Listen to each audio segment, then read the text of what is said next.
Assalamualaikum warahmatullahi wabarakatuh. Saya bernama Guntur Pratama dari kelas 1D dan mari kita panjatkan syukur pada hari ini. Saya akan menjelaskan dari pertanyaan-pertanyaan oleh Pak Abu Yahya yang terhormat dari hakikat manusia menurut Al-Quran dan hakikat kependidikan sama landasan pendidikan. Dan saya akan memperjelaskan dari pertanyaan-pertanyaan Bapak oleh Bapak yang terhormat. Langsung saja kita ke materinya. Bismillahirrahmanirrahim. Hakikat manusia menurut Al-Quran. Hakikat manusia adalah sebagai hakikat manusia adalah sebagai gagasan atau konsep yang mendasari manusia dan eksistensinya di dunia. Eksistensinya berhubungan dengan masa lalunya untuk menjangkau masa depan, mencapai tujuan dalam hidupnya. Manusia berada dalam perjalanan hidup, perkembangan dan pengembangan diri, namun manusia di sini belum tuntas mewujudkan dirinya sebagai manusia. Terus pendidikan pada dasarnya adalah upaya untuk memanusiakan manusianya. Terus manusia sudah berbagai potensi untuk mampu menjadi manusia. Kemampuannya itu hanya dapat dilakukan setelah kelahirannya dalam perkembangan menuju kedewasaannya dan tidak dibawa sejak kelahirannya.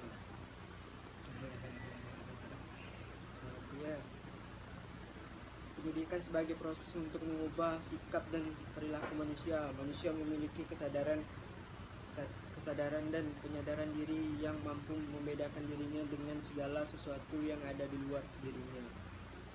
Manusia juga tidak hanya mampu berpikir mengenai diri dan alam tetapi juga sadar dengan pemikirannya. Manusia memiliki hasrat untuk mengetahui.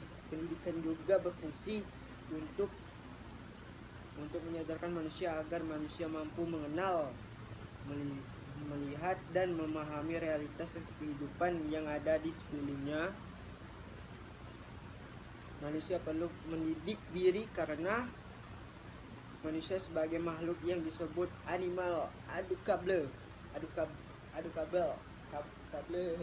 Terus manusia yang bereksistensi harus dapat menjadikan diri itu hakikatnya adalah manusia itu sendiri.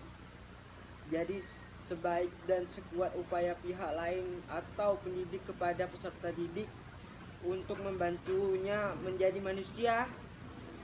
Akan tetapi apabila peserta didiknya tidak ingin mendidik dirinya sendiri, maka upaya bantuan tersebut tidak akan memberi kontribusi bagi kemungkinan manusia tadi untuk menjadi manusia. Ya, ini dari hakikat manusia menurut Al-Quran. Dan kita berlanjut ke hakikat pendidikan menurut sumber hadis. Ya, semoga jawaban ini benar.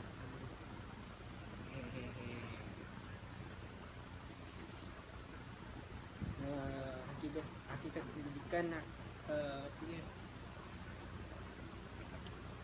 hakikat pendidikan Islam adalah usaha yang dewasa muslim yang bertakwa secara sadar mengarahkan dan membimbing pertumbuhan serta perkembangan fitrah, kemampuan dasar.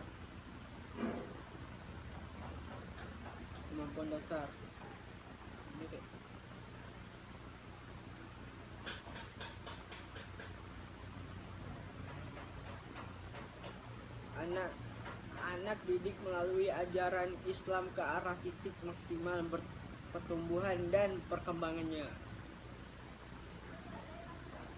Al-Quran dan Sunnah Rasul merupakan sumber ajaran Islam, maka pendidikan Islam pada hakikatnya tidak boleh lepas dari kedua sumber tersebut.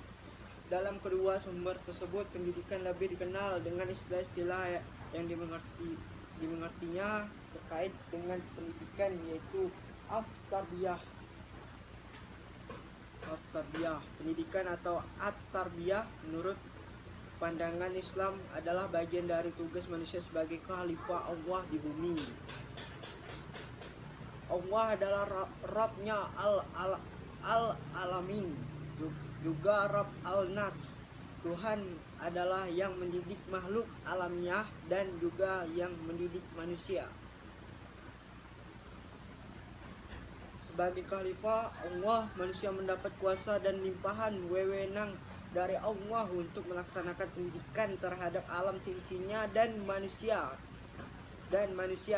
Oleh karenanya, dalam konteks masalah ini, manusialah yang bertanggung jawab untuk melaksanakan pendidikan tersebut. Pendidikan secara teoritis mengandung pengertian memberi makan kepada jiwa seseorang sehingga mendapatkan kepuasan rohaniah. Pendidikan bila ingin diarahkan kepada pertumbuhan yang sesuai dengan ajaran Islam, maka harus berproses melalui pelembagaan maupun melalui sistem kurikuler yang berpedoman pada syariat Islam. Dan syariat Islam tidak akan dihayati dan diamalkan orang kalau diajarkan saja. Sesama harus dididik melalui proses pendidikan. Dari satu segi kita melihat bahwa pendidikan Islam itu banyak ditujukan kepada kebaikan sikap mental yang akan terwujud dalam amal perbuatannya, bagi keperluan diri sendiri maupun orang lain. Di sisi lain, pendidikan Islam tidak hanya bersifat teoritis saja, tidak juga praktis. Ajaran Islam juga tidak memisahkan antara iman dan amal soleh. Esensi pendidikan Islam yang dilandasi oleh filsafat pendidikan Islam yang benar dan yang mengarahkan pada proses pendidikan Islam. Muhammad Fadil Al-Jamali, guru besar Universitas Tunisia, mengungkapkan cita-citanya bahwa pendidikan yang harus dilaksanakan umat Islam adalah pendidikan keberagamaan yang berlandaskan keimanan yang berdiri di atas filsafat pendidikan yang bersifat menyeluruh, yang melandaskan iman pula. Jadi jelaslah bahwa proses pendidikan merupakan rangkaian usaha membimbing mengarahkan potensi hidup manusia yang berupa kemampuan-kemampuannya dasar kemampuan belajar, sehingga terjadilah perubahan di dalam kehidupan pribadinya sebagai makhluk individual dan sosial serta dalam hubungannya dengan alam sekitar di mana ia hidup. Proses tersebut harus senantiasa berada di dalam nilai-nilai Islami, yaitu nilai-nilai yang melahirkan norma-norma syariah yang sesuai dengan pendidikan Islam. Untuk lebih memahami pengertian pendidikan Islam dapat ditinjau dari segi bahasa dan istilah. Sekian itu dari hakikat kependidikan, dan kita lanjut kepada pertanyaan berikutnya adalah landasan pendidikan.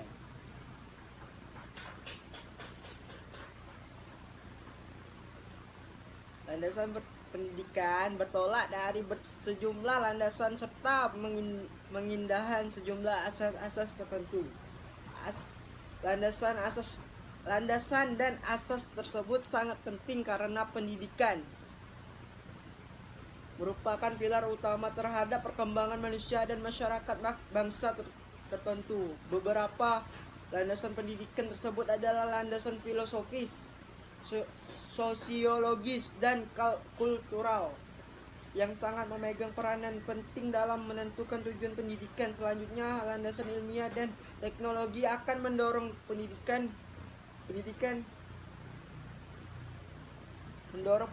untuk menjemput masa depan. Secara leksikal, landasan berarti tumpuan dasar atau alas, karena itu landasan merupakan tempat bertumpu titik otak atau dasar pijakan. Titik tolak atau dasar pijakan ini dapat bersifat material, contohnya landasan pacu pesawat terbang. Dapat pula bersifat konseptual, contohnya landasan pendidikan. Landasan yang bersifat konseptual identik dengan asumsi. Pendidikan merupakan bagian penting dari kehidupan yang sekaligus membedakan manusia dengan makhluk hidup lainnya.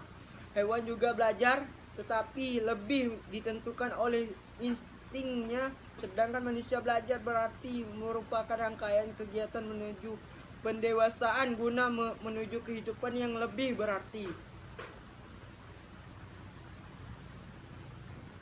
Anak-anak menerima pendidikan dari orang tua, dan manakala anak-anak ini sudah dewasa dan berkeluarga, mereka akan mendidik anak-anaknya. Begitu juga di sekolah dan perguruan tinggi, para siswa dan mahasiswa diajar oleh guru dan dosen yang terhormat.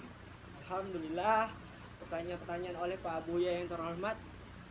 Semoga pertanyaan saya benar. Saya rasa sih enggak. Semoga kalian semua bisa melihat video dari saya, dan saya akan meminta maaf untuk beribu-ribu kali untuk kesalahan kata atau kerugian saya. Saya izin pamit untuk pembahasan ini. Assalamualaikum warahmatullahi wabarakatuh.